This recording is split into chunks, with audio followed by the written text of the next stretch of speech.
Bar your crumpets and pour yourself a cup of tea, because that's right, Forza Horizon is coming to Britain, and I am so happy to see Edinburgh on the big screen at an Xbox briefing. Ralph, welcome to the stage, and welcome to Microsoft Game Studios as well. Thanks, man, on both counts. That's really nice of you. Yeah, I thought you would be especially pleased with our reveal yesterday. I worked in Edinburgh for 3 years, so it's kind of like a thrill for me as well. There you go. Yeah, Forza Horizon 4 is coming to beautiful, historic Britain. And I'm so thrilled that people are delighted. You know, I've been getting that kind of reaction from lots of people. Not necessarily just Brits, but, you know, lots of people who are really excited about the location. Absolutely. I mean, Twitter just lit up yesterday, right? Especially from the Brits. But then I even had people tweeting me saying, oh, I've never been to Britain, I've always wanted to go. And now they feel like they're going to get a nice airfare saved. Perfect. There you go. All right, we're going to talk about seasons in a little bit, because, you know, everyone's been talking about that. I want to talk about the shared world, right? Because you previewed some of that on stage yesterday, but this looks so interesting and so important for Forza Horizon going forward, right? So tell us how the shared world of Forza Horizon 4 works. You're absolutely right. Huge change for this game. I think it's kind of our job to keep moving things forward and doing new things, innovating.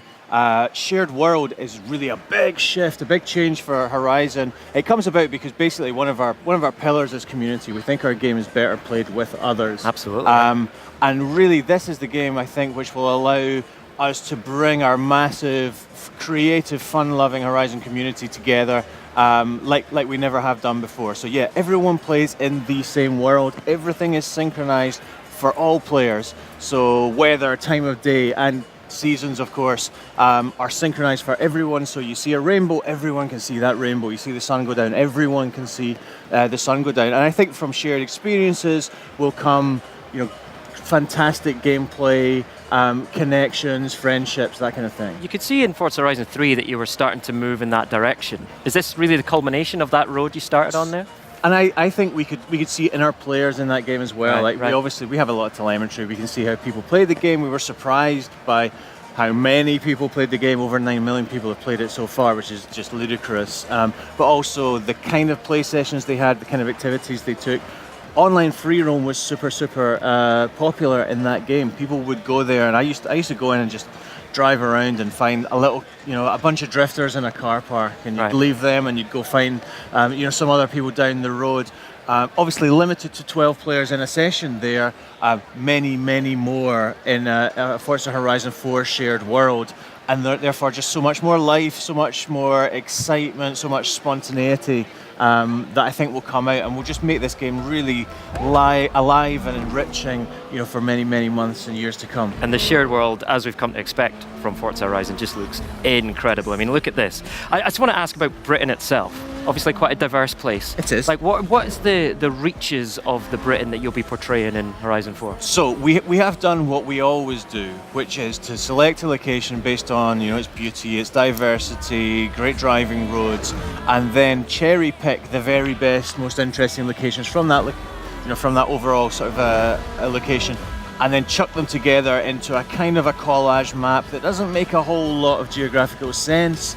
We're not Ordnance Survey, we don't hold ourselves out as that sort of thing. Right. We're about fun, we're about great open worlds. It's exactly what we did with Australia, and some Australians pointed out some inaccuracies. It's what we've done with Britain, and I have no doubt that some Brits will point out some inaccuracies. But for me, the important thing is we've got the Scottish Highlands, we've got the Welsh Valleys, we've got the Yorkshire Moors, we've got the Lake District, we've got Edinburgh, as you know, Bamburgh Castle, the Cotswolds, just the best bits, the most varied bits of Britain, all stitched together into a map that's a ton of fun to play, a ton of fun to explore, and obviously is perfect for dynamic seasons, which is like just this quintessentially British thing. I know other countries have seasons, there are other climates available, but I was going to ask you about that. I mean, you know, we obviously both grew up in Britain, in Scotland, so we know all about seasons. Right, we've had our fair share. Yeah, I've seen all of them, and there's more than 4 in Aberdeen where I grew frequently up. in the same week. Absolutely. Tell us how seasons affect Forza Horizon 4, though. Like, because this isn't just cosmetic, right? This is real gameplay changing stuff, yeah? It absolutely is, yeah. So Britain is this really seasonal country, and this world works in all 4 different seasons. And I think for us at Playground, it's been something we've been driving towards, pardon the pun, for multiple games, right? We've tried to do it before. It's always turned out to be like just too hard, too much work. It's a really complicated thing to build a world the size of Forza Horizon 3's Australia 4 different ways. This time we found a way. It married perfectly with this location in Britain, which is very seasonal. And as you say, it's more than just. Oh wow, what's happening?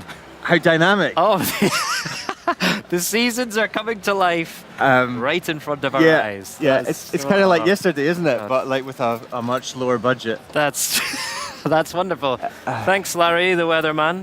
I saw him doing a game show yesterday. Now he's fulfilling his weatherman dreams. Okay. That's all the weather I have. Okay, so anywho, but it's going to change. It's going to change the actual gameplay of the game, right? New events, new locations. Yeah, you can access. Absolutely. I mean, the one we showed yesterday, and the one that's just like the perfect example of what it means. Is like the lake freezes for 3 seasons of the year. It's a lot of water. Right. In winter, it freezes. It allows you access to an island. What do you know? There's a barn found in the island. Like, how did it get there? I'm sure there's a backstory. In summer, water levels generally just get lower. There might be a river that dries up. If you imagine there's a race that follows it in summer, it's a very different proposition from in spring or autumn when the rainfall means the water is much higher. Right. That's an example of the kind of gameplay differences that you'll get. What's even more exciting, I think, and we're just starting to talk about it this week, is that seasons are the perfect delivery mechanism for us to keep adding new stuff to the game. Right. So obviously no 2 seasons are alike, that kind of goes without saying. What we're also saying is that because of our commitment to support this game and evolve it post-launch, no 2 winters will be alike, no 2 springs will be alike. We're going to be able to bring new stuff, whether it's new features, new game modes, new experiences, constantly to the game, and that's kind of this team's commitment, not just to get this game to ship, and produce real quality when we launch in October, but also to continue changing it up and evolving it for months and years to come. Great. And one thing that got a big reaction when you were presenting yesterday on stage was the mention of 60 frames per second. I had a feeling it might. Yeah, that must be an amazing thing for you to finally bring to the game, right? It totally is. Like, we always talk about our most fan-requested features. Yeah. Certainly since we did the Xbox One X enhanced version of Forza Horizon 3 earlier this year, the most fan-requested feature I think I can say is a 60 frames per second option on Xbox One X. That's what we're delivering in this game, so you have the choice between performance and resolution, and ultimately Forza is all about choice. It's all about doing it your way, and we're delighted to give this option to our players. Fantastic. Ralph, I love Forza Horizon.